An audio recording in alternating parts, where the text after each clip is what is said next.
പഞ്ചവർണ്ണക്കിളി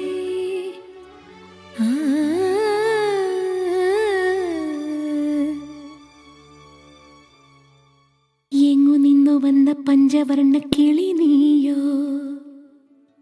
എന്നും എൻ്റെ എന്നു ചൊല്ലുവാനോ ഇഷ്ടമേറെ നീ മുളം തണ്ടിൽ ചുംബിച്ചിരുന്നു പണ്ടേ മൗനസ്വരമായി ജന്മങ്ങളിൽ മോഹം കൈനീട്ടുന്നു വീണ്ടും തങ്കക്കിനാവിൽ ഒന്നിച്ചിരുന്ന് കണ്ണിൽ തിരി തെളിക്കാനായി നെഞ്ചോരം നാളം തേടിയോ എങ്ങുമിങ്ങു വന്ന പഞ്ചവർണ്ണക്കിളി